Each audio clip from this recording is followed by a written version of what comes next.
What's up, ladies and gentlemen? Welcome back to another episode of At Home with Mark, Season 5, Episode 14. And I have my good pal, Chris Evans from O.C.E Pedals on the show today. Chris, good to see you, buddy. What's up, people? Nice to see you, Mark. You too, my friend. Person, not just through the inner tubes. Sort of. Well, we're still through the inner tubes, but yeah, we always talk through the inner tubes. Yeah. So since you've already been on the show, we're not going to do the typical thing today. We talked a while ago about doing your idea of talking about pedals that were created and made in the 90s, and will they be the new fresh hot thing that we're all going to be getting into. Yeah. But before we go there, I just want to do a temperature check and see what's going on, because a lot has happened since the last time you were on the show. Yeah, I mean, I was still in a small, working out of my home office making pedals. So I think I just done the wrench, the Kelpton and the wrench. I think that was it at that point. Yep. Right? No, yeah, 100%. Yeah, it was a long time ago. I'm in a new house. I have a workshop out in the garage now. I've put out 2 other pedals, the monkey wrench and the pliers. And and working on some new fun stuff too. Nice. Yeah, we'll have to talk about that too, like the stuff you've been recently putting up, because it's awesome. I mean, it speaks to me as a nerd, but oh yeah. So I want to talk about, so first of all, let me just run through the chronological order of you and I and our relationship. So Chris and I are both big Pearl Jam fans, and I've never had a rat, so he made me a rat and sent this to me, and it's awesome, and I love it. And I actually did a video a few weeks back talking about the differences between distortion and fuzz, and where does it kind of like skirt the line, between the two. And then you're like, hey, I have something new that I'm doing. I want you to put ears on it and see what you think. Is it worth pursuing? And that was this, which is my absolute favorite fuzz, and I'll fight anyone who says otherwise.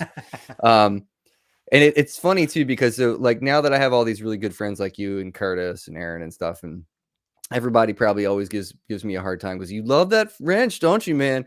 And I do. And Curtis has one, and we were when we built that pedal a few weeks back, he was like, all right, let's put your favorite up first, and we'll have to A/B these. Yeah. But so when I heard this, I immediately sent Chris a text and was like, I don't think I can give this back to you because I love it so much. And you were like, well, it's yours anyway. So yeah, the original idea was that was going to be like the one that I sent around to people to like demo, and then you were like, I'm worried it'll get lost in the mail and I won't get it back. So yeah. I was like, okay, you can keep it. I'll make another one. Because this thing is so good. I mean, I know everybody on Instagram that follows me and everybody that follows this channel knows that I talk about this all the time. In fact, the other day, Chris, I did like a 4 fuzz shootout thing, and somebody was like, is the wrench still on your board as your number one? And that was like whatever, 6 or 7 months ago. And I said, yep, it is. I mean, you've been vindicated, Buddy, Sasha, Sean from Edge of Breakup. Like a lot of guys have gotten the wrench, and bought it, not like I sent it as a demo, like they bought it and then, just like Sasha, I think used it on a gig like the night after he got it. Nice. Or something like that. It was like on his board next to a Reeves pedal, and I was just like, that's got to be pretty cool though. So let's talk about that, because you've ended up in the forefront of a lot of visible people. yeah. And I think well-deserved, obviously. I kind of made my heart huge when I saw, Josh Scott talking about it. And then I remember, I don't think I had really much to do with it, but I remember telling him about it after he was on when we did our Pearl Jam thing. We were no, it was him wanting it was because of you. I think he had seen you do all those teaser videos, and he was like, can I get a wrench when I did the initial release? Okay. And I'd already sold out. So I put one aside for him in the next batch and then sent him that. So yeah, no, that was 100% because of you. Yeah. Okay. No one else had really demoed it at that point. We just did just you. And then I think it was like the second batch was when I sent the one to Buddy, and he ended up doing his video like right after the JHS show, like Yeah. kind of one came out. So yeah, Yeah, it that's was all that awesome. was all you. It's like this cool lineage where it's like it's like Zach from Mythos, his live streams. I meet Thierry, our friend from Canada. He introduces me to you. I get you the Kelpton, then the wrench, and then like Josh Scott, Buddy, all these other people. It's like all kind of stems out from this one flow of just like people I've met through Instagram. Like, Yeah. so that's kind of cool. Like, that's pretty cool. Dude, it's awesome. Like, I feel Yeah. like if anything has been a healing factor in all like the pandemic is like getting to make all these new friends and stuff. I always talk about that about this show too. It's so fun to like meet new people and hear their stories and then make friendships, long lasting friendships out of this stuff. But anyway, out of the sappy stuff. I love the sappy stuff, but we don't have enough time to get sappy for too long. And then you're like, hey, check this out too. And I when I first plugged it in, I first checked out this side, which is more of your Blues Breaker stuff from the Kelpton. So I was like, I'm familiar with that, but I'm gonna see if he's done anything different. Sounded great. I think originally I thought it was I think I told you I was like, it's a lot of high end for me. But you know what I think is interesting is I think my ears were so attuned to really dark tones for so many years that I just wasn't it's almost like my heart wasn't open to the treble side of things. But now I love it. Now, I mean, and it's like you saw on my board, like both of those are right next to each other. But the boost, the BB is kind of it's a strident circuit. Let's say a lot of people that mod them try to tune that out a little bit. That's kind of the deal. So yeah, and it doesn't feel that way anymore when I play it. It seems like there's plenty of like room in the tone knob to get. I try to get it where like when it's at noon, it's like pretty good. So you have the flexibility to kind of go, either way with it. Yeah. Well, I think that worked. I mean, I definitely think that it's got a it's really grown on me in a really good way, especially with playing slide with it. Like this pedal in particular is a great slide companion, especially the boost side. I mean, initially I told you I freaking love the boost. Yeah. And so you've just gotten so much. And then this was on Josh's show, on the JHS show as well. That was a surprise. I sent it to him and just like kind of just sent it to him because when I sent him the wrench, I sent him the monkey wrench too, and was like, I know you like rats, so like here's my rat. And then I just sent him a players, and I was like, hey, I know you like to collect stuff, so like here's another one of mine, just like. And then, when it was going to be on that, that was an epic show too, like 87 pedals or whatever. But it was cool to get that he talked about it and was like, I think this is like all you'd need, for some players, just this. And that was a very cool endorsement, to have for the pedal. So no, you could totally take that pedal to a gig and just that, and it would be totally fine. I would feel very, very at home.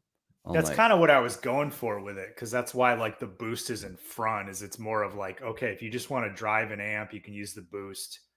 You want to do overdrive, and then if you want like a lead tone or just really boost it up, you can do both. That was kind of what I was going for. That's the whole thing with pedals is like all the people that gave me good advice starting out was just like do stuff that you want to use. Yeah. And I'm not a huge fan of the Blues Breaker. I kind of just used it because I had it from the Kelpton, and I don't, not that I don't like it, but I'm like, I kind of like grittier stuff. But I was like, my thing with gain is I stack, like, there's like the two sides. There's like I don't know, the maybe TPS guys, they go the other way.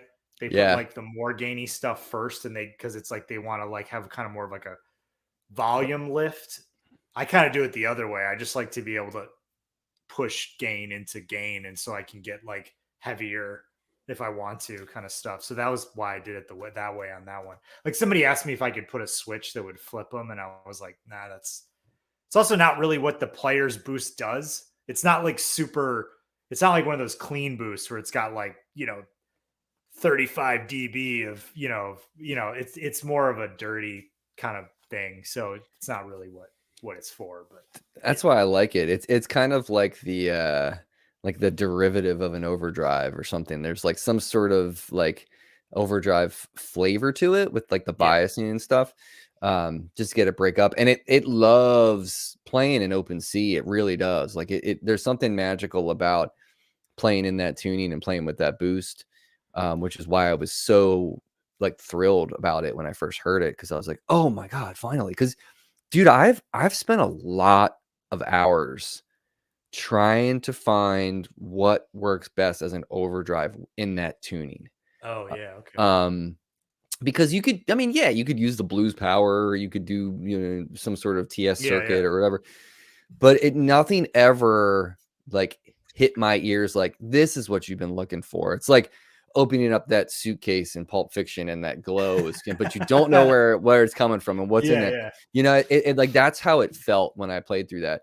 So, you know, how is that like, you know, ending up on the JHS show and stuff, like, where do you see this stuff going? Like, how has this hit you where you're like, oh, I have something special, you know?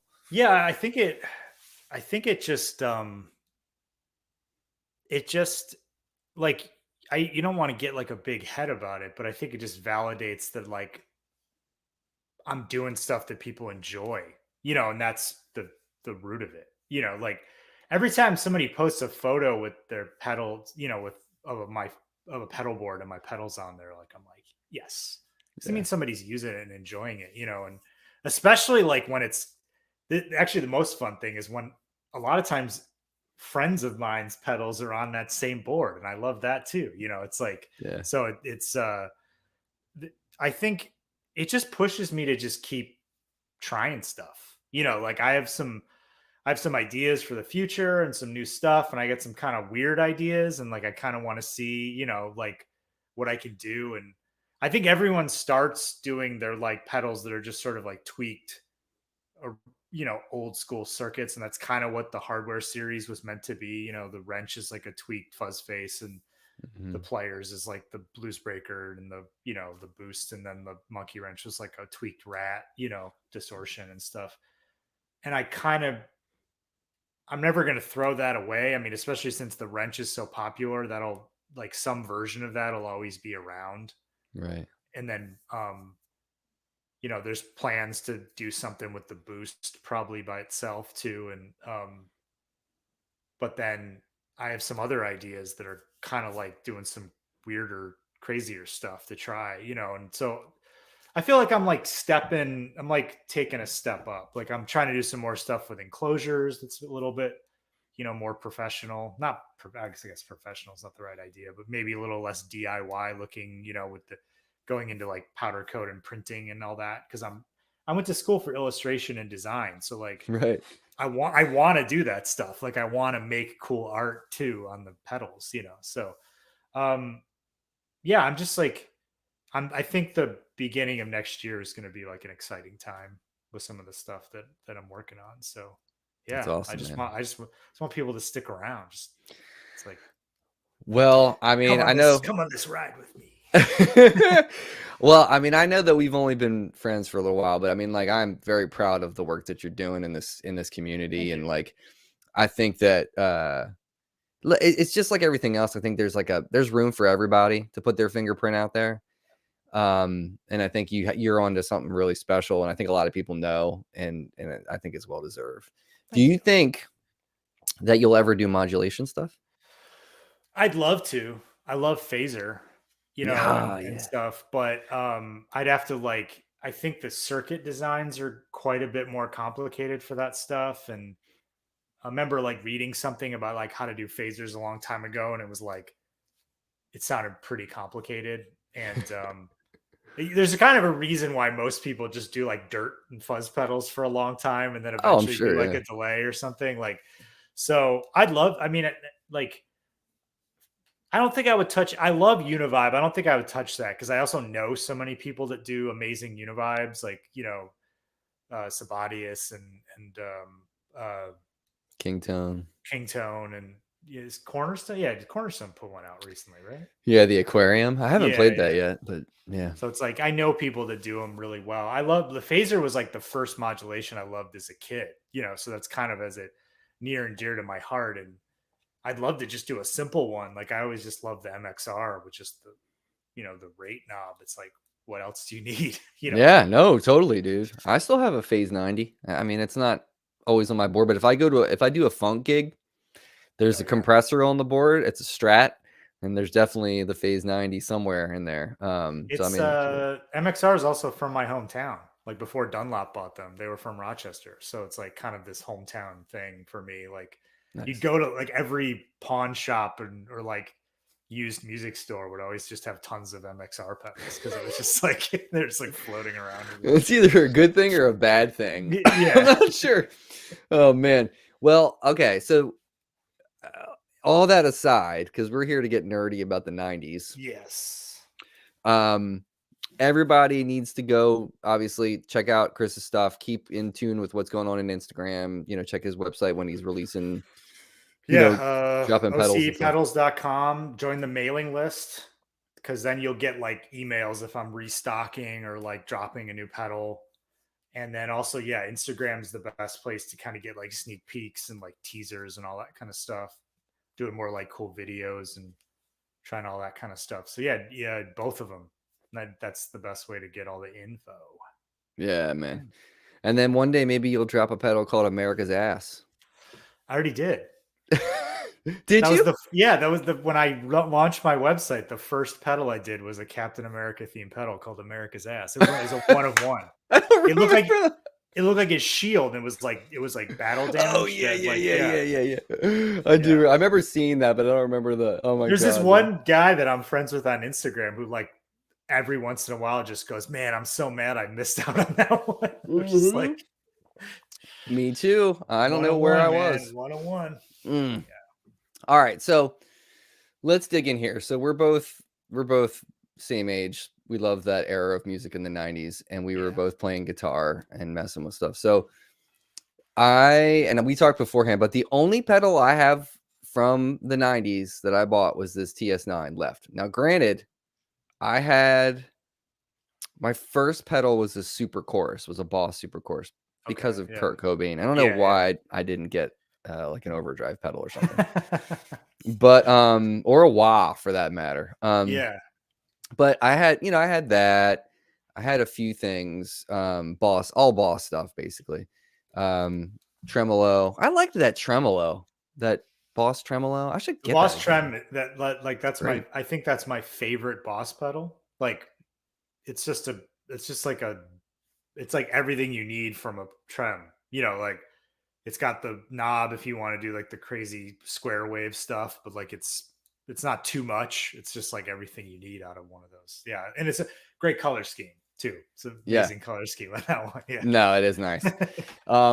But like what I wanted to ask you, because you said something before the show that I was like, that is brilliant. About like our age group and how we've kind of traversed into this part of our lives. So let's talk about that a little bit. There's this thing that I see happen, and it happened. I saw it with my dad's generation it was like the late 90s, early 2000s. There was this muscle car boom where like muscle car values went crazy. And it was because like guys like my dad, they were like in their 50s and either had disposable income or like maybe they like sold their business, made a bunch of money, early retirement, or like maybe they have a business and now it's, after decades of hard work, now it's, booming or whatever. They were all going out and buying the cars that they couldn't get when they were like 16. So they were all buying these like 60s muscle cars. And you saw these values just go like crazy on like the auction circuit. And I think there's a thing and to correlate this to guitars eventually, but there's also a thing that happened with 90s cars recently where it was like guys our age who suddenly had money and they were like, well, now I'm going to go buy a Toyota Supra because I couldn't, but I always wanted one of those when I was a kid, but I couldn't afford it. So like now I'll go get it. And I think that happens with gear too, because we all emulate our heroes to an extent. So, people love Jimmy, want to go get like an old Strat or a Plexi, and then Stevie Ray Vaughan. People want to get a Super and like a Tube Screamer or whatever. But there's also this thing of like gear you couldn't get when you were like a teenager. You know, like I could never afford a real Les Paul. So it was like a big deal when I finally was able to buy like a real Les Paul when I was like an older person, you know, because I played like knockoffs and Epiphones and stuff when I was like in high school. So I think there's part of that. And we're kind of getting to that like, we're maybe not totally there yet. Cause I think it's more like when you're in your 50s and maybe like if you have kids, like they're grown up and, you know, maybe they're out of the house or whatever. Yeah. We're getting there. And I was listening to, I forget if I was listening to one of your live streams or maybe somebody else's. And I was sitting in this room because my TV's over on the other side of the room. And I was looking at my quote unquote vintage pedal collection, which is not that vintage, and I have a few things from the 90s. And I was like, is this going to be like the next thing? Like, is like the 90s, you know, because like we're also, if you notice, there's this like 80s thing that's happening right now. Yeah. You can kind of see it through like RJ Ronquillo. Right, I always say his name because I live in Southern California. Always say his name like the Spanish way, but The rolled L, yeah. Yeah, Ronquillo. You know, like he's getting into like the Rocktron, and they're talking about like rack gear, and there's like guys building like rack systems again because it's like the 80s thing sort of coming in. And I think that's the thing. Those guys are like slightly older than us, you know. Yeah. But I'm like, is like 90s stuff gonna be the next thing where guys are talking about trying to like, I don't know, find like a, you know, 90s JCM 800 or like a dual rectifier, you know, those early dual rectifiers or whatever, so they can be like, or those I'm waiting for people to want to buy that weird Yamaha SG that like Kim Thiel played, you know, like stuff like that. Yeah. I know. Well, you know what? Here, really quick, our buddy Jeremy, hear me out. SpongeBob styled square wave tremolo. I mean, I'd have to do it really subtle because I also work for them. So yeah, like, I was gonna say, you know, I don't know like, if you can do that. Yeah. I mean, I skirted the line enough with making Star Wars stuff, and Disney's like 2 blocks away from where I live. So, you know, right. they could find me pretty quick. But no, yeah, I think that you're onto something, because I think it comes in waves, right? I think that I think the 80s is a thing right now. Like even in catalogs, like clothing wise, you're starting to see some stuff that there's more neon colors and things that I'm like, we did that already. There's also a thing happening with kids, like, and I'm not saying kids in my like 43-year-old guy way where I refer to anyone in their 20s as like a kid. I'm talking about like teenagers where they're going back and getting into 90s stuff. So I see like skater kids that have like baggy pants and like huge shirts out skating, and they look like I looked when in like 1995, you know, or whatever. Yeah. And I see like things in catalogs where they'll have like jeans and it's like 90s baggy, you know, kind of thing. So like that's the other thing is I'm like, not only is it maybe older guys are going to want to go back and get the stuff they couldn't get when they were younger, is it also like, or is there going to be young kids that are going to be like, I want to sound like Nirvana or whatever, you know, because they're like, kind of like how like the grunge bands for us turned us on to like those 60s and 70s people, you know, like Hendrix or like Zeppelin or even like Black Sabbath or whatever. And then now it's like maybe those kids will be like, they'll, you know, be listening to like Nirvana and then getting into like the Melvins or whatever, you know, kind of thing. So that's a great point, man, because any artist right now that is doing it that says like, oh man, I was a huge Pearl Jam fan or Nirvana fan, and the kids like, Nirvana, what is that, you know? And then they go back just like we went back. It's a weird, man, are we getting that old? I mean, I think I'm gonna feel like my dad, because like kids with baggy pants are gonna make fun of me for wearing like slim fit jeans. Like I made fun of my dad when I was wearing like baggy Dickies in like 1996 or whatever. Running around in my Jankos, like Jankos. I never had Jankos, but you know you're getting old is when the temperature gets cold, Chris. Last night it dropped down to 30 or 28 last night. Here, and I woke up today and my left ankle hurt. Yep.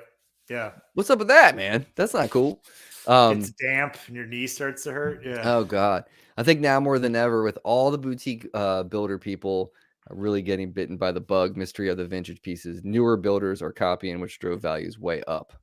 That Um, I think that totally makes sense because I think it's that same, just like we're talking about like musical bands will, you'll find out, well, okay, what were these guys into?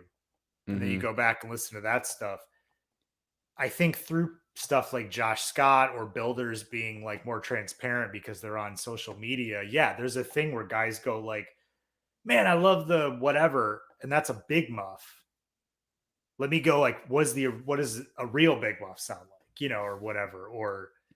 And yeah, and then yeah, like prices get driven up too. Like I have a few. I got a smattering of '90s let's pedals see it. here. Let's see them. Let's talk about So I have I have my wooden box with my. them. This thing is heavy with Did they my. all come like that back in the day in that box like that? I don't know when they started because I have that's a '77, and that's in a paper box. And this is my '90s Big Muff Soviet, the Green Russian, which is my favorite version of the circuit. This is a V7C because it's the bubble font. And then I also have. Well, don't skip over that too quick. I got a question for you. Okay, go for it. So that big muff right there, Yes. is that like Billy Corgan in a box? Is that like what Billy Corgan would have been using? No, he used the op amp Big Muff. Oh yeah, which it has instead of transistors, it has like a chip in it. And I think it's a little bit. I've never played one, but I think it's maybe a little bit more square wavy. Like maybe even more crazy. Okay. The Soviet the Sovtek like Green Russians are actually known for being slightly less gainy than like the old ones. Okay. But they're kind of grindier, like in the texture. Um, the circuits are all very similar. Like you can literally make a circuit board. You can make like any big muff basically just by changing parts values, like Hmm. which is kind of cool for some builders. You can just like have like one thing and be like, this is a Ramshead, this is a whatever.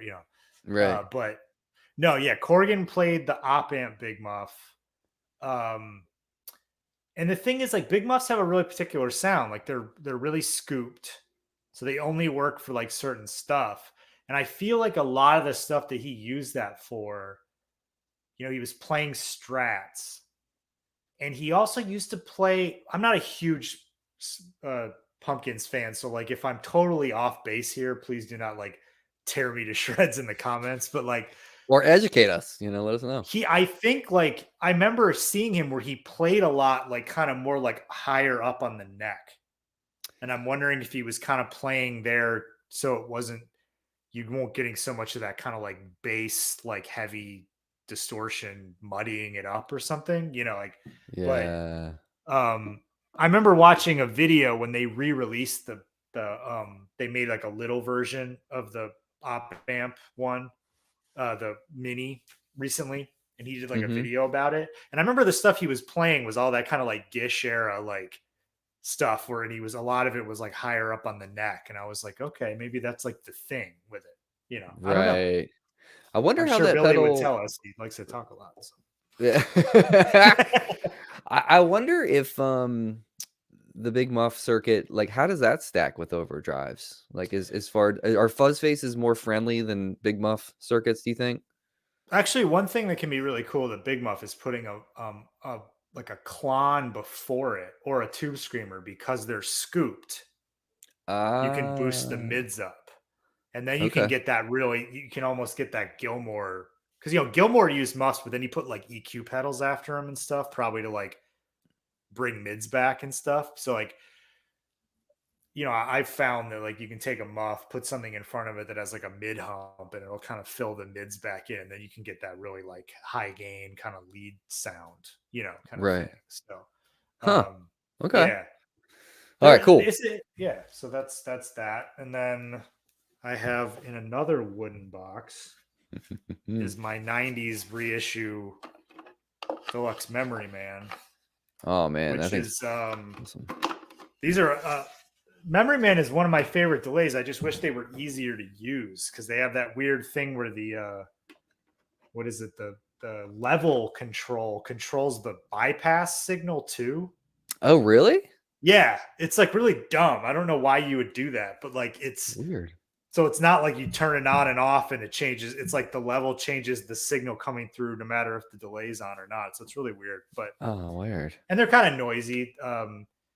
The weird thing is everyone wants the old ones with the plug that comes out. This one has the 3-prong. The earlier 70s ones had, dual, like a old school 2-prong plug. But actually, I've heard that the reissues that they did that had the external power supply are better because the power supply was outside of the box. So it was like less electrical interference and less noise. But everyone wants the old ones with the noise. plug. Yeah. I mean, like I think like Ed from Radiohead uses these. He has like 2 of them, and he's like, they're so noisy, but like nothing sounds like them. So Yeah. it's definitely a thing. But Sometimes I find some of the electroharmonic stuff to be a little cumbersome in the way that their controls work. yeah, I never really like any electroharmonics pedal that I bought. I've gotten rid of because it didn't get along. I didn't get along with it. Yeah. And I bought a Memory Man. It wasn't in the 90s. This was in the early 2000s. Because I was trying to get into delay, and I think that was one of maybe the second delay that I ever bought. And then that's gone. That's long Were you gone. just like confused by it? Yeah. Yeah, it just didn't, I don't know. It just didn't feel like It also might musical. be too much for like a first delay. Yeah. Like when a lot of people ask me like which delay should I get, I either tell them to get just like a straight up analog or like just a really simple digital delay so that it's just like repeats and like Feedback. mix and feedback and that's it. Yeah. Maybe not even mix. If you could just get one that just had 2 knobs, like it makes it easier. Because this thing has the delay, feedback, blend, level, plus the chorus vibrato thing, which is the musical, like the kind of magic of it is the repeats have the modulation on them. Yeah. But yeah, it's a lot. And I understand why people use them. I mean, dude, I totally get what you mean. My old Big Muff, my 77, if you turn all the knobs all the way down, they don't point in the same direction. Like one's like this and like one's like that, like one's like this. I'm like, what? This is Mike Matthews just they use doing a bunch of acid.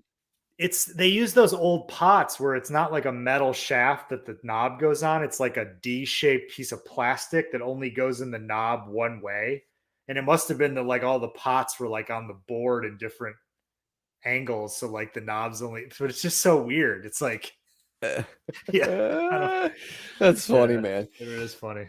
You know what? Because I want to see the rest of what you have on your desk. But the only other pedal that got away that I wish didn't get away, and I think it got away because I think it was lost in a field party. Oh yeah. So like, the DoD FX25 envelope filter. Okay. Yeah. That thing. And I know we were just talking about the other night when we were talking, I was telling you I was trying to work out that neutrino, that Keeley envelope filter. Yeah. That DoD envelope filter was awesome. I played in a band that was a trio, and it was a drummer, a guitar player, and me. And I would play, depending on the song, I would play keys, acoustic guitar, or bass.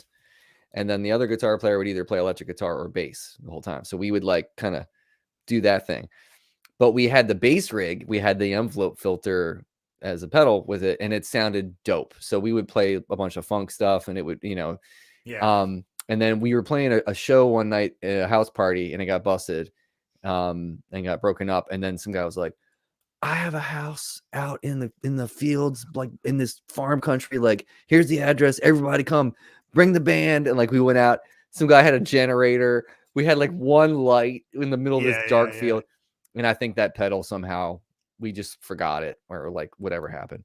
But that's a pedal that deserves some love as far as 90s. It was a great sounding envelope filter. I mean, this is a great segue. I think the DoD stuff in a lot of ways got like kind of slept on because like a lot of, I don't know, people saw them as kind of cheesy compared to Boss or something because they did all like the stuff like this one, the grunge pedal that I bought just for this episode. That was, this was actually not cheap either. Like it's pretty beat up and stuff, but like these are, people are like, it's not like astronomical prices, but they're worth enough that people are like selling them. looking for them. Yeah. And like ones with boxes and stuff were like pretty crazy. So, how does it sound? I've never played it. It's not bad. I mean, distortion pedals a lot in the 90s in that era, like a lot of them were amazing, you know. It's got a lot of low end, which is cool. It's kind of fizzy. Really? Yeah. But so low end and fizzy. But it's like both. It's kind of weird.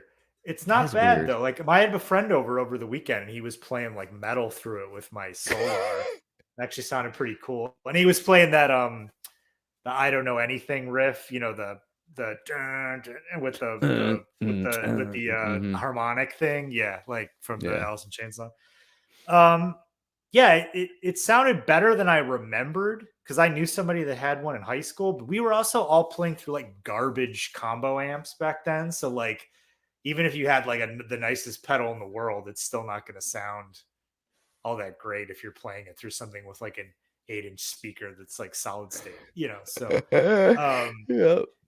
But it's, you know, it's the jacks are kind of, it's either the switch or the jacks are messed up. So I actually have to like maybe open it up and try to see if I can fix it. But it was just fun. It was fun to try it out. But I think like Josh Scott talked about on the JHS show they did about the DoD stuff, that people kind of like maybe thought they were like a joke because like there's the grunge, the knobs are loud, butt, face, and grunge. So it's like volume, bass, treble, dirt.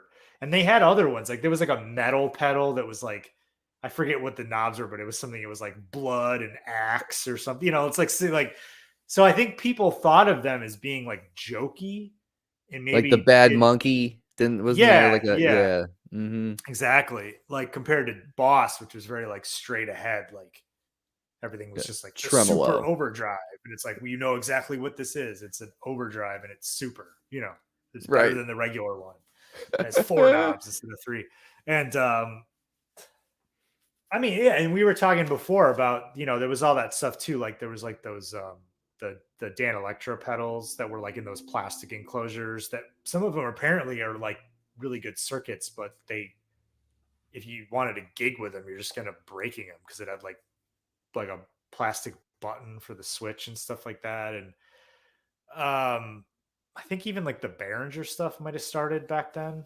You know, like the plastic Behringer stuff. And then there were those Ibanez ones they did that were like tanks. Not like, no, there was the tank ones. Then they did these other ones that were like in plastic enclosures that I think were cheaper.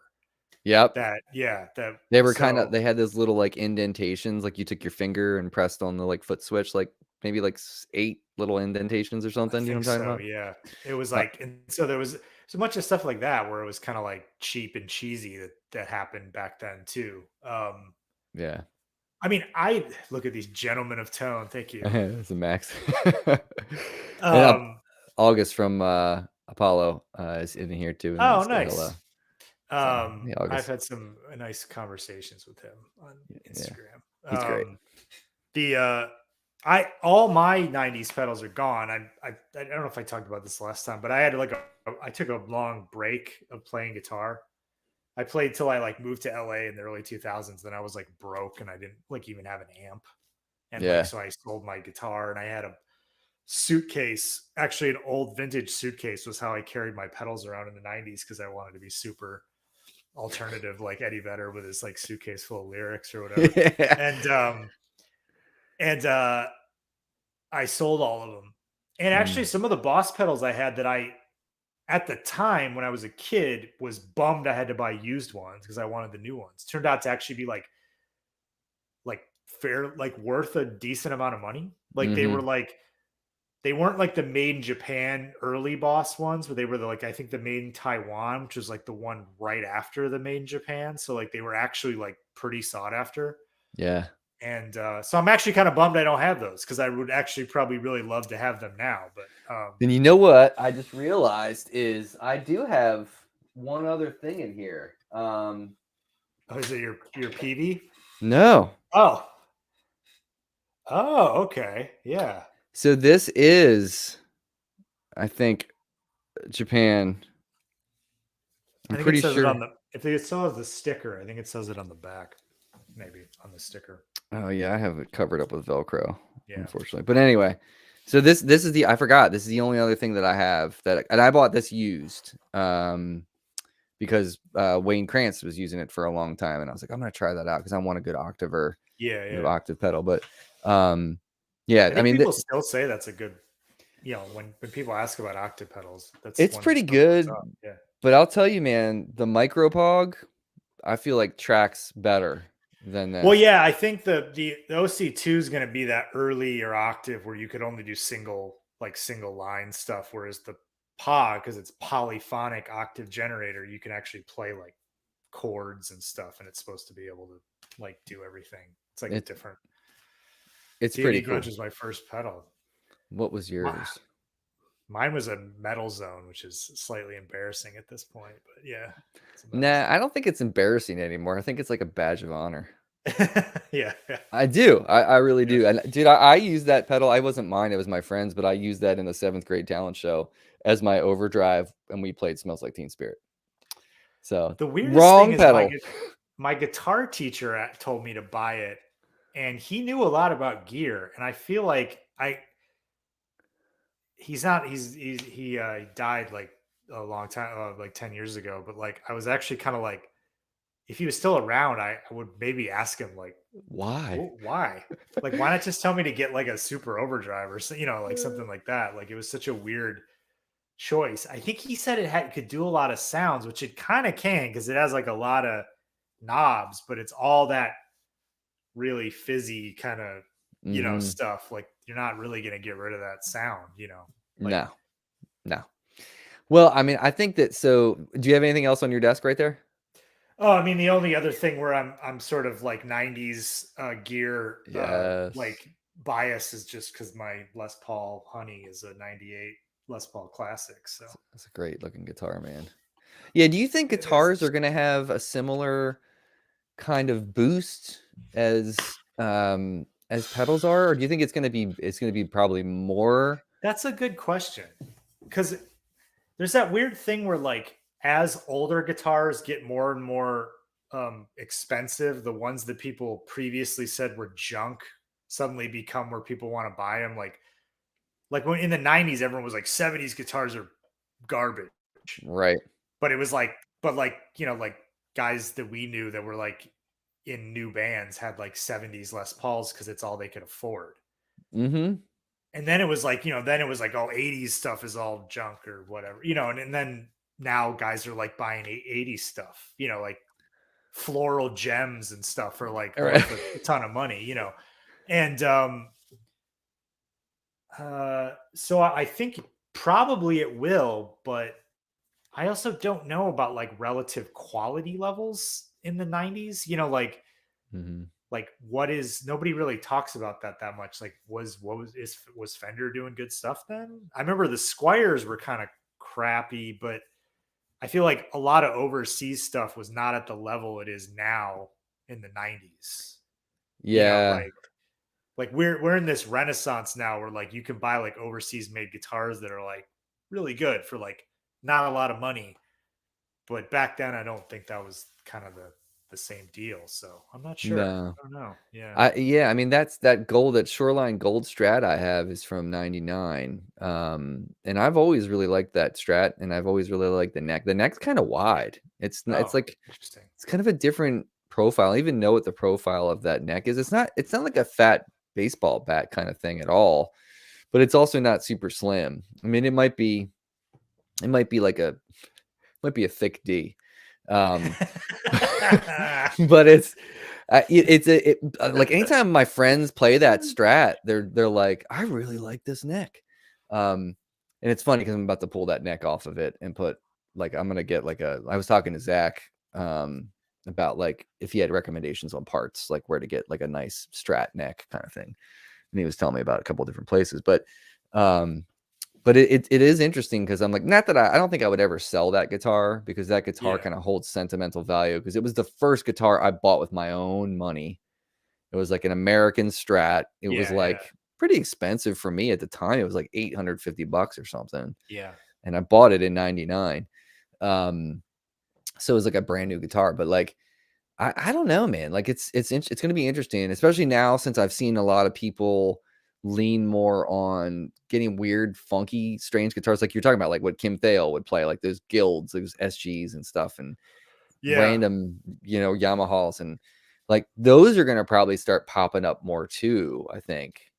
I know that like 90s Les Paul studios are supposed to be like pretty well thought of, where like they actually like are pretty expensive if you can find one like on Reverb and stuff. So those are supposed to be like one of those like go-to things. Like people say those are really good. And Interesting. I had one of I those. don't know.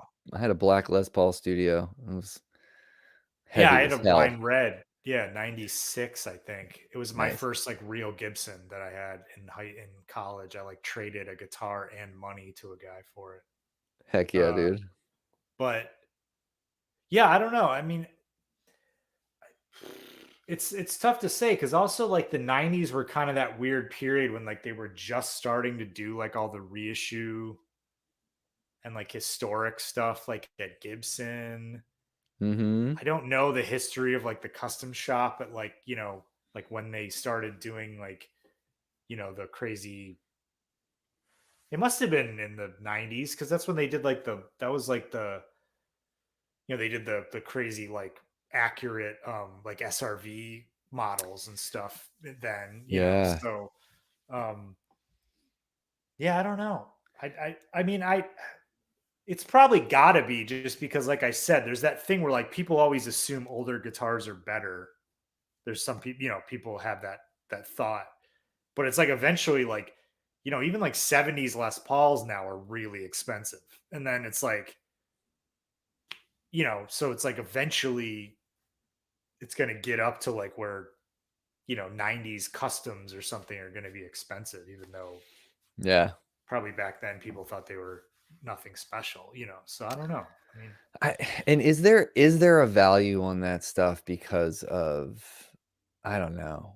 Is there a level of cool attached to it that drives that price tag up? I don't understand. I mean, because I think if it's played by somebody like I'm sure I'm probably sure that there's more of a stock in like the weird offsets from the 90s because there were all those like alternative guys like Kurt and like the like Jay Mascis and like the dude like yeah, the guys from Sonic Youth and stuff that were playing like those kind of like offsets and stuff, and like maybe there's more of a cachet with that stuff than just like a 90s Les Paul standard, or something. But yeah. And I all don't that know. shoegaze stuff is kind of coming back. Have you noticed that?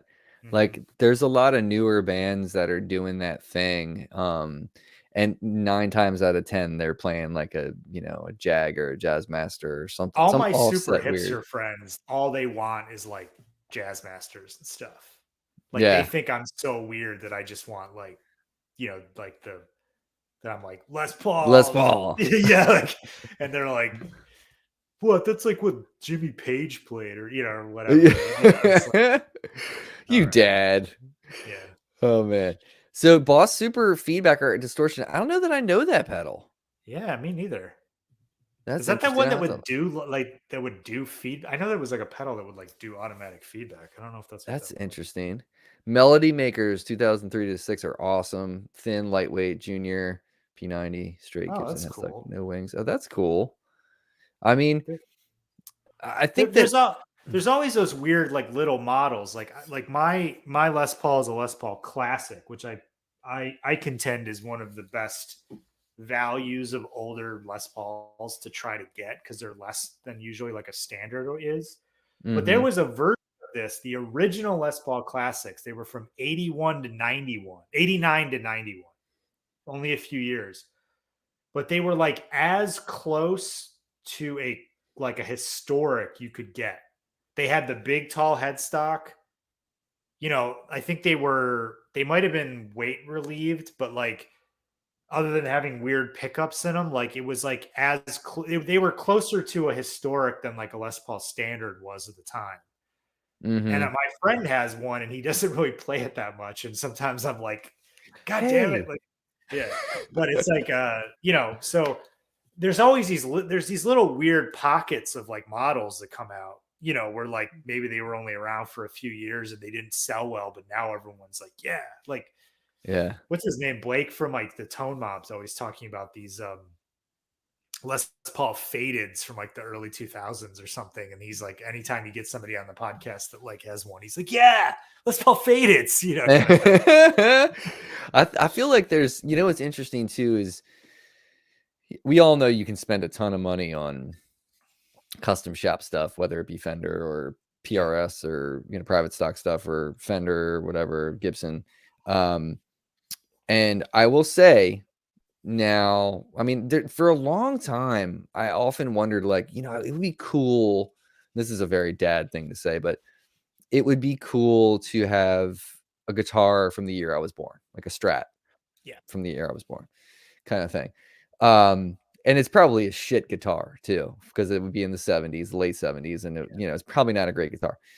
And then I was like, that doesn't make any sense. I'd rather spend my money and get like a custom shop from Wildwood Guitars. And I did that, and I love that Strat. Yeah. And I played that, and then I've also played like an early 60s actual Strat. And I'm like, this one's just as good, man. Like, it sounds great. And like, that's the thing, is you can spend all those Murphy Lab guitars that are $10,000-$12,000. Like that freaking Mockingbird, Josh Williams Mockingbird, is the best guitar I think I've ever played in my whole entire life. And it's brand new.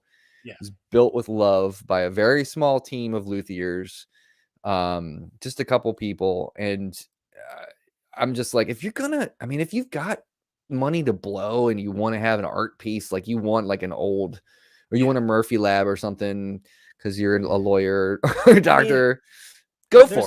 There's also the thing of like every guitar ever made, there's good ones and not as good ones. Yeah, I don't want to say bad ones, but like they're even Josh Williams, his level is probably like the little marginal. The wiggle line is very much smaller than like a Gibson where it's like this, but so yeah, like those Murphy Labs, you probably might play, if you could play like 10 of them, like one might be like, oh my God. And the rest are like, yeah, these are pretty good. It's like the same with custom shop stuff. And then, even vintage stuff, like not every burst is going to be amazing. And not every like 62 Strat is going to be the best thing in the world. Like some of them might be a dog, that's what always scares me when you see vintage stuff where it's like all nice. Yeah. You're like, why was no one playing that? Yeah. Like, I mean, I get that there's those stories of like someone bought it and they played it a little bit and then it was like under a bed for like 50 years. And then like when they cleared the house out to sell it, they found it and we're like, what's this? But that's kind of like few and far between. Rare. So, I mean, when I bought this, I got it because it was like whoever owned it before me played the hell out of it. Like I had to get it refretted. I mean, it was like played. And I was like, okay, I'm buying this online without playing it. I'm pretty sure that's going to be good because why would someone play the hell out of like a guitar that's not, like a good guitar? Like, yeah. But, so yeah, I don't know. I mean, I think there's probably pockets from every time period that here from 93 to 96, they made this model and it's like, they're all really good or whatever. Yeah. It is. Calky. Like, so, what's up, dude? Yeah. So I think that there's 90 error stuff. What is it? Hold on a second. Is that maybe? Oh, the Tokai and stuff. Yeah. I've never heard of those. What is that? So there's like Tokai, there's Bernie, there's Edwards. They're all these Japanese companies that made like Gibson copies. And they were only they call them lawsuit guitars, but it was really just because Ibanez got sued over that, or didn't even get sued. Apparently, they just got like a cease and desist. But they were made specifically just for the Japanese market, and some of them The thing that's hard about them, because I actually looked into this, I was trying to find a Les Paul custom for a long time, and I actually looked into a lot of these. And the tough part about them is that they had levels to the models. So some of them could be like the high end one that's really good, but you also might be getting like the low end one. And if you don't know, and especially if it's just at some vintage store, they may not even know what it is. Like they might just be like, oh, it's a Tokai Les Paul, and it's like, you're like, okay, is it which one is Which it? model? Yeah. And like Edwards is like the ESP, like it's, I think in Japan, it's like ESP is Edwards or something like that. And then, yeah, there's Tokai, there's Bernie, there was, even Gibson had Japanese made Gibsons that were called Orville by Gibson. That was like I have seen that. Yeah. So it's like it can be like this like clutch move if you know what you're doing, or you happen to go to a store and they have one and you play it. But like I got scared because like I was looking at them on like Reverb and stuff, and like if you end up with one that's just a dog, like what are you going to do with it? Yeah. Things. Yeah. That sucks. But I feel, I've heard some of them are really good, but August, just play them first, I guess. Yeah. August is saying I have one in my home. They're as good as many Gibson custom shops. Yeah. I mean, I believe it. I think that there's, if you've got good parts, good piece of wood, and good craftsmanship, you can't go wrong, really. Yeah. Right. I mean, that's kind of the ingredients for a great instrument. Yeah. It's not, I mean, sometimes it comes down to that thing of like, do you care what name it says on the headstock? Mm-hmm. And I think either answer is valid. Yeah. If you're like, you know what, I just wanted to say Fender or I wanted to say Gibson, that's fine. There's nothing wrong with that. I'm like that. Yeah. I probably wouldn't want to buy like a Strat copy that was like, had one of those headstocks where someone like cut off a little bit of like the Fender headstock to not get sued. I want that headstock because that was the thing that I saw, like Jimmy play or whatever. But so it all depends. But I think all answers are valid. Like, and yes, there's stuff that is just as good, if not better than Gibson. Well, it's not hard to say that Gibson has various quality control issues over different time periods. But, the thing that somebody said online that I like, because I'm a Gibson fan, is that just like there's a fun part about trying out Gibsons where it's like a playing roulette. Like, yeah, dude, you're like, what's this one gonna be? Kind of. That's why when we talked, when I called you and I was like, that's it, I'm gonna get a 335. Like I'm gonna sell my PRS, I'm gonna sell my Sir, I'm gonna get a 335. I've always wanted one. And you were like, dude, you got to play a ton of them. Yeah. Like you just do. Like if you're gonna get a Gibson, you're going to play a ton of them. And then ultimately the reason I think I settled on going with getting one of Josh's, sight unseen, by the way. Like I just ordered it, hoping, praying that it's gonna sound great, it's gonna feel great. And when it did, I was like, oh. And not that I was worried. I mean, I know if Josh Smith's playing them and Ariel's playing them and Joey's playing them and whoever else is playing them, it's going to be fine. Yeah. But that's the thing is like, if you are going to go Gibson, you never know, it's the Forrest Gump box of chocolates. I bought this sight unseen and lucked out. I bought another Les Paul Studio because it was like a really hard to find model off eBay. And was just like, I hope it's good, but it wasn't a lot of money. But when you're buying a 335 and you're talking about you're going to pay like $3,000 or $4,000 for it, like, yeah, you got to go play them. And also the thing with 335s that I think I told you about too, and I will caution anyone else that's looking at 335s, there was this weird thing in the 2000s where like it seemed like Gibson changed the specs of the 335s like every 2 years. So like I would be like looking on Reverb and then I'd be like, oh, that's cool. And then I'd have to be like, go on this crazy web search where I'm like, what's the neck like on a 2011, like ES335 figured studio, or whatever, just because it was like, is it a fat neck? Is it some weird neck that they just came up with and they only used for 2 years? Like, does it have some weird bridge that they just decided to, so there was like, I mean, even mine had some weird modern bridge and tailpiece thing that like locked on, and I like took that stuff off because I wanted it to look, vintage. But Yeah. Why so would they it do that? Why would you? I don't understand changing the recipe when it already tastes really good. Like, stop it. Like, I just think stop it. I Make a think different part of guitar model. Make it a yeah, different guitar if you want to mess with something. Like, you know I what I think mean? part of it was the Henry J era of Gibson, like the guy who was ran it until it went into bankruptcy. They had a thing of like that. They were treating guitars. It felt similar to like the car industry, where it was like every 2 years you got to do like a model refresh where you got to add some dumb new feature to it, and then also Robot tuners. That yeah, sounds like a yeah, great idea. um, stuff like that, Yeah. and it just felt like that was that era, like the 2000s era of Gibson. There was just a lot of weird. It's like they were like throwing stuff at a wall. Like they Yeah. were like, oh, Les Paul modern. The weird thing is, then there would be like these cult classics where they would make this thing. Like I know all these metal kids that are like, man, they should keep making the Les Paul modern. And you're like, I thought that was a piece of junk, And then yeah, so there, you never know what's gonna hit with a niche group of people, but yeah, The hipsters like the junk, man. 335, 2015, supposed that's to be a what year mine that. is too. Okay, so Yeah.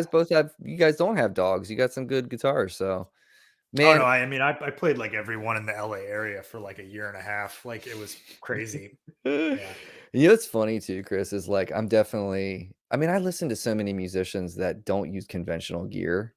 I'm a huge fan of Blake Mills. I mean, I love um the Wood Brothers, and Oliver Wood plays an old what is that? His guitar he might have a harmony or something. It's just like all those old funky instruments. So like Yeah. when I got my grandfather's guitar back after that was refurbished, and I played it for a few days, I'm like, this is a weird guitar. It sounds freaking amazing. I mean, it's the loudest sounding acoustic I've ever played in my life. Yeah. It sounds great plugged in. It's just a K and K pickup. There's no volume or anything. I think if I were to play it out, I'd have to get one of those like LR bags things so I can Yeah. Yeah. EQ and use volume and have a Yeah. boost, which is no big deal. I would do Yeah. that. But I'm going to sell my Taylor because I'm like, why the hell do I need two guitars? This one, that my grandfather's acoustic, which is an old Harmony from the late 30s, sounds hella better than this Taylor. And I Yeah. love that Taylor. I mean, I've had it since 2005, something like that. It's a great sounding guitar. I mean, whoever gets it's going to have an amazing guitar. But I'm like, I don't want to be as precious anymore about stuff like that. Yeah. I want to be precious about, yes, I love my Fender custom shop and I love my Josh Williams. Yeah. And one day I'll get a gold top. I've always wanted a gold top with P90s in it. But not right now, not yet. But I mean, it's speaking of Les Paul classics, they made a gold top with P90s, I think, in like 2016 or something like that. I was actually looking at them at one point. It was like for a year or two, they made like it was so it wouldn't be like $1 billion, but it's a gold top Les Paul classic with P90s. So that might oh be, nice. yeah, Okay. Yeah, I'm all probably about the affordable. wouldn't be $5,000 to get like a R4 or whatever they are. I don't want to do that again. I thought about like hooking. I mean, because I am hooked up with PRS. I'm like, I could always get like a McCarty single cut, and I get a really good True. discount, and get a gold top that way. I don't know, but Yeah. it's not the same. It's not the same. All right, so we can talk forever. Yeah. Let's do. I have a special lightning round get down for you, my friend. Okay. This is all pinning movies against movies. Ooh, all right. And it should be stuff that we have both seen, I think. It should be. So, Okay. 112 BPM per usual. All right. Here we go. Pulp Fiction or Reservoir Dogs? Okay. I'm not a Tarantino fan, but I'll go with Okay. Pulp Fiction just because I loved that when I was like 14 or whenever it came out. Yeah. So yeah, Okay. Pulp Fiction. Empire or Return of the Jedi? Oh, Empire. All day. All day. Yeah. Batman Begins or Batman with Michael Keaton? Oh, ooh. I'm not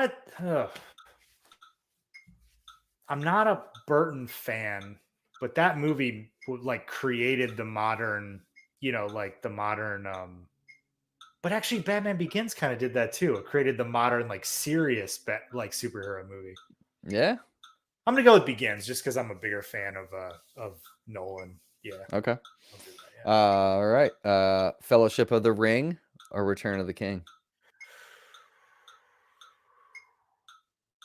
You know what? I'm gonna go with Fellowship just because it was like the first one, and like we weren't sure if they were gonna be good, and there was just this like thing when you saw that, and it was just like, oh my god, like they did it, kind of feel to it, even Yeah. though Return of the King's epic, but there's just something Those are about my two Fellowship. favorite. I mean, I like the Two Towers, but those are my two favorites of the trilogy. My daughter and I are watching The Hobbit right now, and we were Oh, watching nice. The How old is Desolation of she? Smog. She's 11. Okay. She walked in when I was watching Smog, and like the scene when Bilbo's in the chamber and he's like, Yeah, Benedict Cumberbatch is talking talking yeah. to Bilbo, and she was like, "What is this?" And like she read, like they started to read The Hobbit in school, Oh, cool. and so she was like, now she's into it. And she never would watch the Lord of the Rings with me. Now she's like, now I will watch the Lord of the Rings with you. So it's on. All right, Temple of Doom or Last Crusade?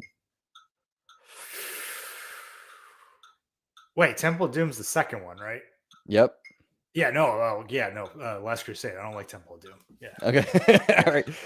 All right. Sam Raimi, Spider-Man or Spider-Man Homecoming? Oof. Go with Raimi. Okay. I dug the kind of weird, like hyper comic booky kind of thing that he Campy. brought to that. Yeah, I kind of like that. Yeah. Yeah. All right. Here's two movies by the same directors: The Big Lebowski or Oh Brother, Where Art Thou? Ooh. Oh, those are probably my two favorite Coen Brothers movies. Yeah, man. Oh. Okay, well, Coen Brothers movies that aren't super serious, like No Country. Oh yeah. You know what? I'm gonna go with Oh Brother, just because I had like the soundtrack, and I was jamming it in the car, and when I was like a hardcore kid at that point, I'm listening to the Oh Brother soundtrack in the car and stuff. Yeah, That's a big change, man. yeah. Austin Powers or Dumb or Dumber? I think I'd go with Austin Powers. Yeah, that came out like when I was in college, and we would all like watch it, and Yeah. people who knew Bond would point out the jokes and all that kind of stuff. Oh my god, dude! Mike Myers is totally making a comeback. Have you seen his new thing on Netflix, The Pentaveret? He plays like 5 characters or something like that. Yeah, Dude, didn't he so host funny. didn't he host an award show as like a different person or something Did like in he? the last year or something like that? Yeah, he's doing some crazy stuff. Yeah, I love that yeah. guy. Field of Dreams or The Sandlot? Oof. I've only seen The Sandlot once. Actually, I probably have only seen Field of Dreams once. If you'd said Bull Durham, that's my favorite baseball movie. But Okay. I guess Field of Dreams. Okay. Yeah, That's a good one, man. yeah. I always get misty at the end of that. All right, here's the last one, Chris. Okay. If you could do a spin-off from any movie, any of one of your favorite movies, and base it around one character, what character would you choose to create a story around? Ooh.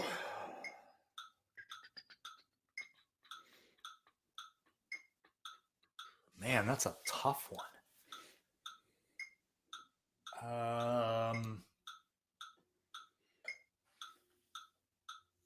Wow. Yeah, I'm gonna go with something. It's okay. This is gonna be a cheat, but that's fine. I consider the finale of Avatar: The Last Airbender to be a movie. The last 3 episodes. So I'll say Uncle Iroh from the Avatar: The Last Airbender. I'm friends with Okay. Brian, one of the creators, and I've always wanted to try to convince him to do like a young Uncle Iroh story, but also maybe like Faramir from Lord of Yeah. the Rings, like Yeah. either before the movies or maybe even after, because he was like the Prince of Athelion or whatever, like after like Aragorn became king. That might be Yeah. kind of cool. Yeah, Yeah. I really liked that character in the movies. Like I thought His name David Wedham did a really good job with that character. Yeah. What are the new pedals? Tell everybody about what I was talking Okay, about, yeah. It's a alluding good to segue. earlier.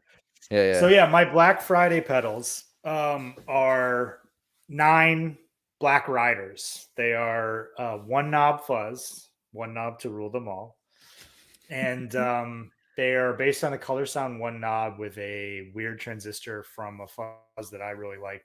That was a discontinued Earthquaker fuzz, and they're all black knob, black switch. It's got stamped hardware, the Eye of Sauron on it, and they're coming out. Yeah, Black Friday, 9.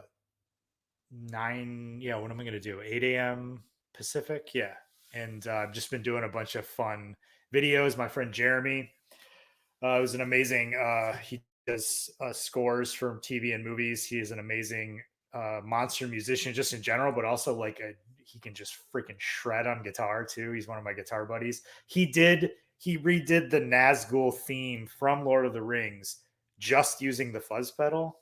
So the video that came out on Monday, the official announcement video, was the theme played on fuzz. And he's not even a Lord of the Rings fan.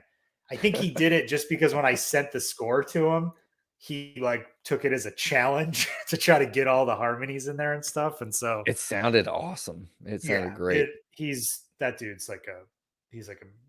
amazing. But so that it's been fun. I've been getting back into that stuff because of the TV show, kind That's of good too.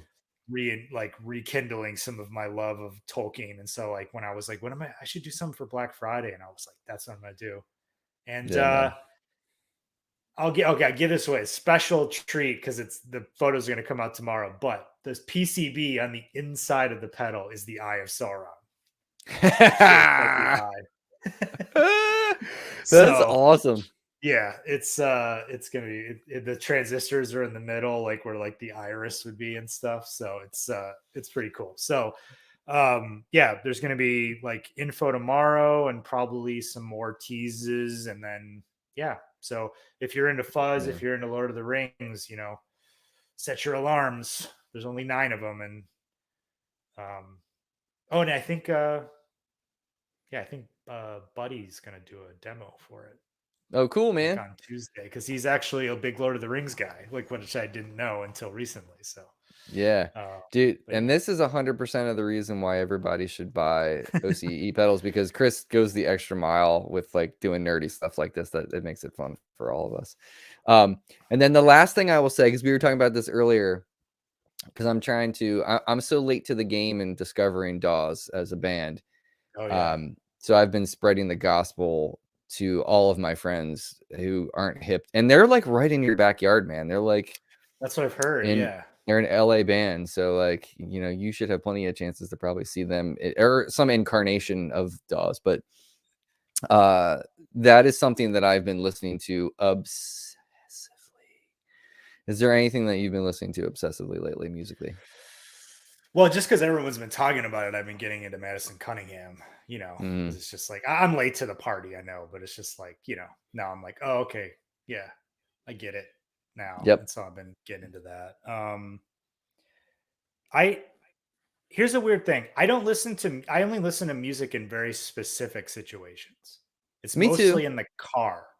I don't listen to music when I work because it distracts me. I listen to podcasts or have YouTube videos on in the background, because it's if I'm not paying attention to it, it's just sort of people talking, kind of thing. So a lot of my stuff that I've been that I deep dive into is podcasts. I just started listening to a new one that's comedians talking about maritime disasters, which is it's these 3 funny dudes talking about shipwrecks, which is kind of funny. Very specific. Yeah.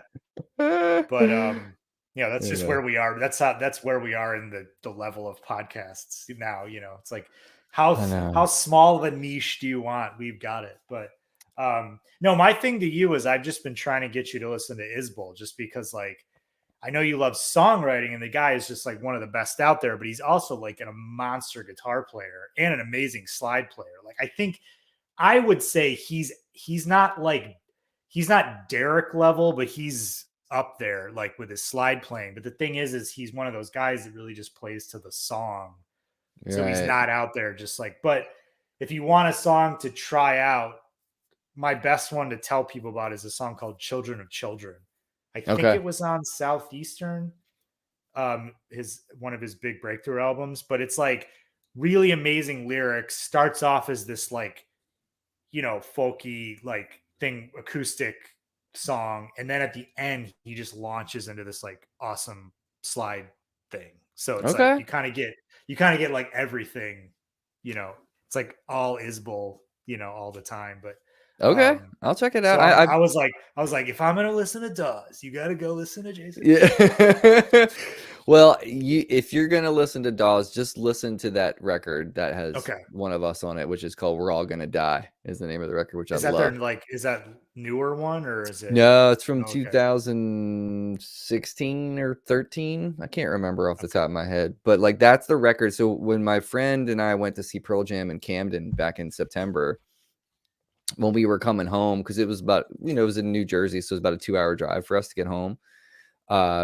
We were just doing that whole like playing each other music, and I played him Madison Cunningham and some other yeah, stuff and Ariel and stuff. And then he was like, "Have you never listened to Dawes?" And I was like, "No." And he's like, "All right, I have a record that I think you'll like."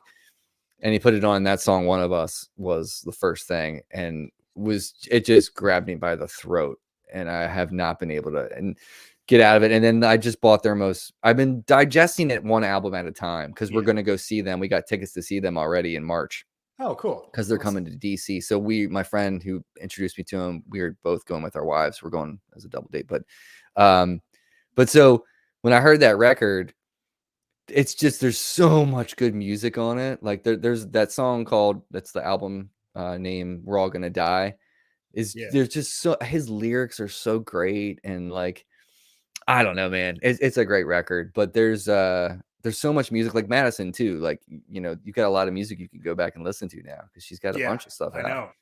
So I think the thing for me is like I tend to like guitar driven stuff, but I need good lyrics. Like that's the other side of it, is like I'm a word guy. So like yeah. that was actually the thing. Like I'd heard about Madison's guitar playing Hmm. and I was like, cool, cool, cool. That's great. But then I listened to a few of her songs and I had like lyrics that were like stuck in my head. And then I was like, okay, all right, Yep. okay. Hmm. Like that line, like pin it down, that line, the cold-hearted pride in me, it won't go down quietly. Like that thing has Yeah. just been rattling around in my head for like a month, and it's just like, so it's like cadence and stuff with lyrics, and then like people that do interesting rhyme schemes, like inside outside rhyme schemes with like, with it, it's all that Slant kind of stuff. rhymes and Yeah, stuff. yeah. Yeah. Yeah, I think, see, all right, I will go check out Jason Isbell. I want you to check out "We're All Gonna Die," because No, I there's mean, that song you plenty. sent me, I really liked, and I found myself like the like melody of the chorus, I found myself like singing to myself like after I listened to it. So that's always a good sign, like Yeah. something stuck with me from it. So yeah, I'll try There's it. a great video too. Like their hit on that record, I think is called "When the Tequila Runs Out." Okay. So like the chorus is like, "When the tequila runs out, we'll be drinking champagne." Nice. But the whole that's like the melody of the chorus and stuff. So it's really like sing-alongy kind of thing. Yeah, yeah. But like the verses are like describing a house party. Oh, cool. And the video is interesting because the way, I don't know how they shot it, but like everyone in the background is super slow motion, but then the people that are in the forefront of whatever the scene is are moving like at like half speed. So they're moving faster than the background. Okay. It's crazy how they shot it. But like, They probably played the playback at like a weird speed, either yeah, like really fast. So they're right. like playing along, it's like that. It's probably, Well, they're not even playing. So oh, the there's whole, just no, people. it's Okay. just like people rocking out at a house party, like somebody popping like the thing Interesting. off of Okay. champagne, and the champagne's like, Well, as a so camera geek, I'm gonna have to go watch it and try to see if I can. Also as a VFX nerd, I'm gonna have to go see if I can figure out if it was like green screen or if it's just camera tricks. yeah, Yeah, it's got to be camera tricks, because it's all like in a house. Like it looks like it's just a bunch of their friends they got together and yeah. and shot a It could have been video they just shot it at slow motion and then just told some people to move, faster. like dance like you're, slow or whatever, Yeah. There's weird stuff you find out about how they shoot like music scenes in like movies where they'll just have click track. So Mm, people know how to dance, but that way it doesn't get in the way of like the recording the dialogue, and then people fake yell, okay. over it, and then they'll just put a song in that matches like the beat so the dancers look like they're dancing to it, stuff like that. Yeah. I love that stuff. It's all I kinds think of it's, tricks like it's that. Yeah. super interesting. Yeah. Well, anyway, we'll have to reconvene about those bands. But Yeah. dude, Chris, thank you so much for doing this again. And I will continue to sing your praises. And I mean, every time I'm at a gig and people see that wrench on, they're like, what the hell is that thing? So Dude, you people in playing it Baltimore know. really well is a lot of the reason why people want to buy it. So it's not, I made a good pedal, but it also helped that I had somebody that was like teasing it and playing really awesome with it. Even the players too. I mean, I did all those like moving photo like reels, and it was literally just because you sent me this track of you playing slide, and there was just all these moments that sounded awesome, and I was like, all right, that's one moment, this is one moment, and it was like makes my job easy editing videos when I get an awesome track to cut to. So Well, it's always my pleasure, man. So, well, everybody, make sure you go check out OCE. Again, Chris, tell them where they can go for the website. it's O.C.E Pedals, no periods, OCEpedals.com. And then on Instagram, it is O.C.E.pedals. Not confusing at all. Yeah, I don't know why it worked out that way. Maybe the dot one was taken on the website. I forget, but yeah, I'd say if you're really into it, come and join the mailing list on the website, and then also join on Instagram, because you'll get like product notification stuff from the mailing list. But the Instagram, you'll get like teases and sneak peeks, and I'll show things I'm building and doing live streams and stuff like that. So. Yeah, nice. Oh, and then thank you again to Bev for moderating the chat. As always, Bev's saying TPS are going to see and meet Jason Isbell this coming week. Oh, so Chris, I'm you might have some jealous. content coming your way. He's like a gear nerd too, which is like he's like we could probably sit down with him and he would just talk about like amps or something for an hour. So it's like, yeah, that's gonna be pretty cool. Like, all right, well then maybe I need to start trying to hit up his people to get him on here, and then you can. Dude, I heard about him from the Rig Rundown on Premier Guitar. Like, I didn't even heard of his music. I watched his Rig Rundown and then was like, I gotta go check this guy out. That's funny, man. You're like, this guy knows tone. He must be good. Yeah. That's so great. I love it. All right, everybody. Have a wonderful Tuesday evening. Take care of yourself. Take care of each other. We'll see you next time.